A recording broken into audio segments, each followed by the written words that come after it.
Hi, everybody, and welcome to Coffee with Cindy and Jeanie. We are continuing our powerful women's series with Carol Burnett. Who could ever forget that scene where she has the curtain rod and she is doing the Gone with the Wind?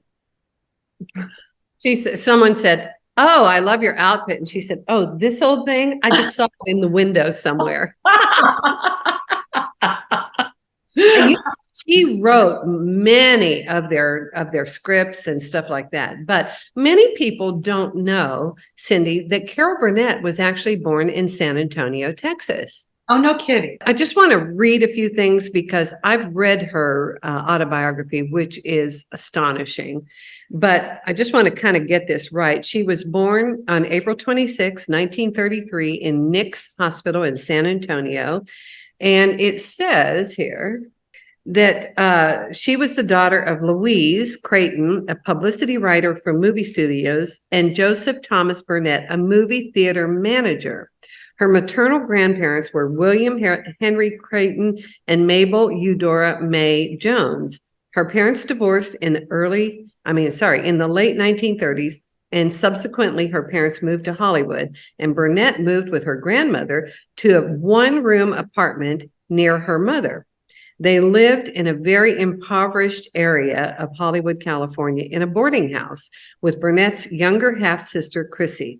When she was in the second grade, Carol briefly invented an imaginary twin sister named Karen with Shirley Temple-like dimples. She later recalled that, motivated to further the pretense, she fooled the other boarders in the rooming house when she said, where we live, she was saying, by frantically switching clothes and dashing in and out of the house by the fire escape and in the front door. Then, she said, I became exhausted and Karen mysteriously disappeared. When she was 9, she taught herself how to do the Tarzan yell. Oh, yeah. Uh-huh. Which she realized years later was a good vocal exercise for volume, and it became one of her fan favorites. She said that her first experiences with singing were with her family. Her grandmother was a trained musician who could play the piano, although they didn't have one at that time, and her mother played the ukulele. So they sometimes sang popular songs in harmony together, and they would gather around the kitchen table. Her grandmother frequently took Burnett and her sister to the movies. They would also, while they were there, take a few rolls of toilet paper home because they were so poor from the theater. They would steal toilet paper. The movies that she saw in her youth influenced the sketch content of the Carol Burnett show. She worked as an usherette. Now, I love this. We're talking about powerful, dynamic people who many times women who came up from a really bad background.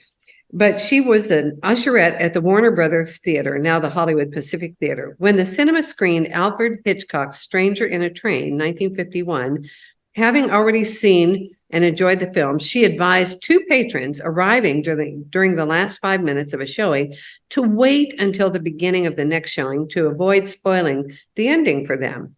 But the couple insisted on being seated. The manager observed Burnett not letting the couple in and fired her, stripping her epaulets from her uniform right on the spot.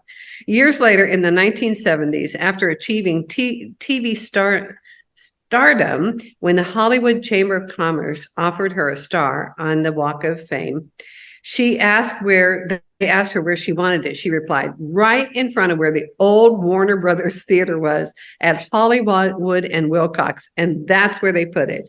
She graduated from Hollywood High School. She received an anonymous envelope containing $50 for 1 year's tuition at UCLA. And she was going to study journalism, but she switched her focus to theater arts and English. And she found herself taking an acting class. On one of them, she decided to just go off script.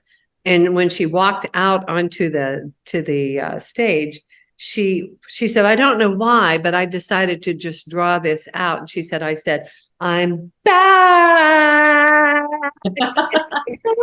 And she said, oh my gosh, people like me. And that was great. And I love this wonderful laughter and this adulation. So she started honing her skills for comedic types of events. And she went on to star in a lot of movies and all of that. But she knew that, and she always had a problem with her looks. She was going to go into screenwriting because she said, nobody cares what a screenwriter looks like. And she thought she was ugly. And she was not attractive at that time. I mean, she wasn't the Hollywood, you know what It I'm wasn't saying. Rita Hayworth. No. Right. But she was so talented.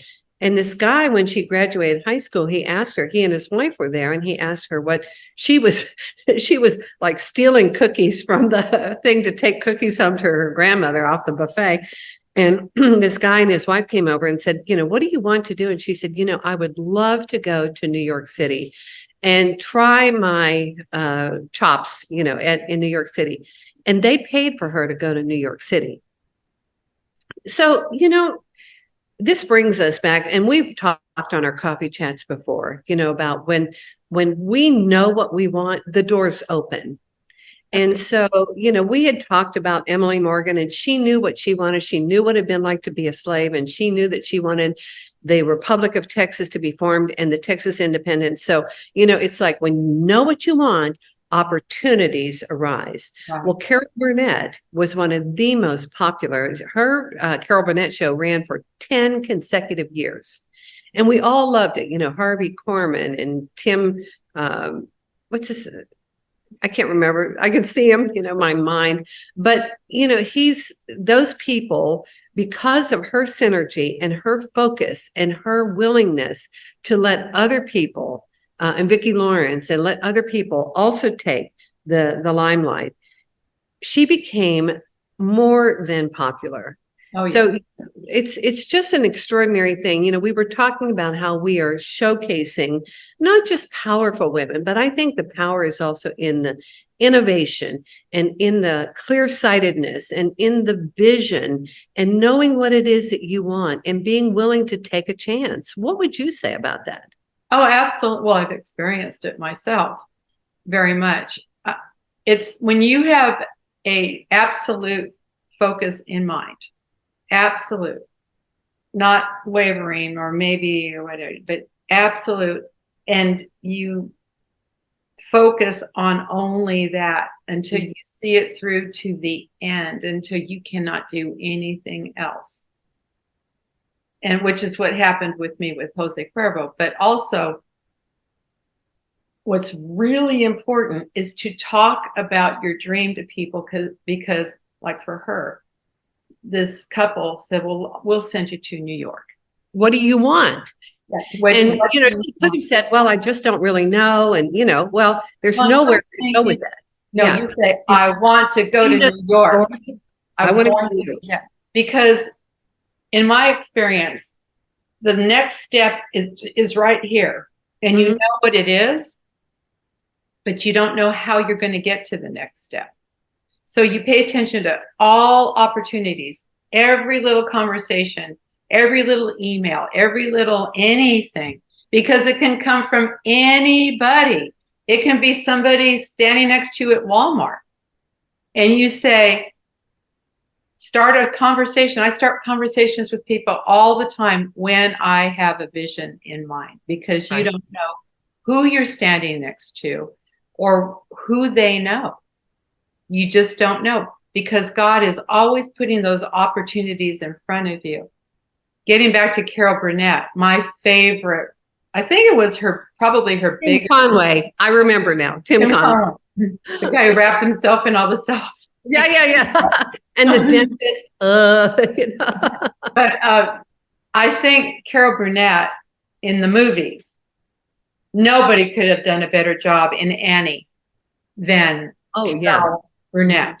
She played the best flirty, obnoxious drunk.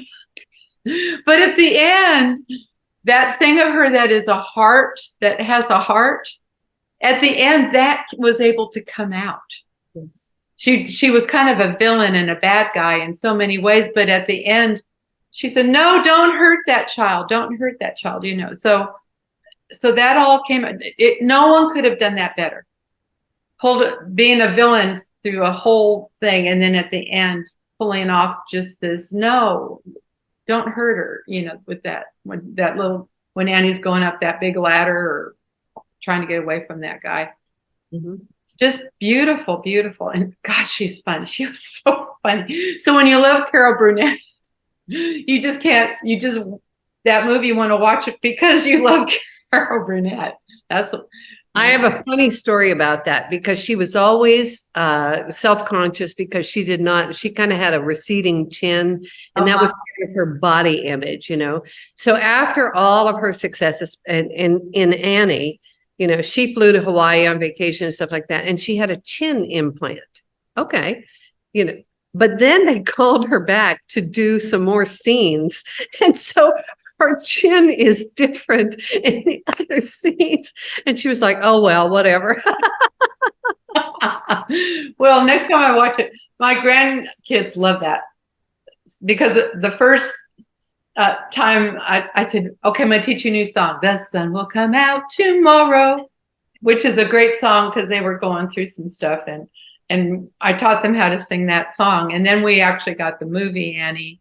And now it's that, Wizard of Oz, and a couple others are our standard. Which one we're going to watch today? But they love Annie, and they love The Sun Will Come Out Tomorrow and Carol Burnett. Oh, my Lord. And she also, another thing, I had a great respect for her, because this was at a time, and something to remember in Hollywood, you've got to play the game there if you want to stay alive in Hollywood. There is an ugly game there. You have to be nice to people that aren't nice, that kind of thing. Somebody slandered her and put it in one of those periodicals, The Inquirer or something like that. And she sued them. And this is the time But people didn't do that. when people didn't do that. I think it was like the 60s or 70s. I just remember that she won. Yeah, Wow. she won. And she said, whatever they accused her of, something, which happens all the time, she said, no, I didn't do that, and you're going to pay for it. I did not do that, and you slandered me.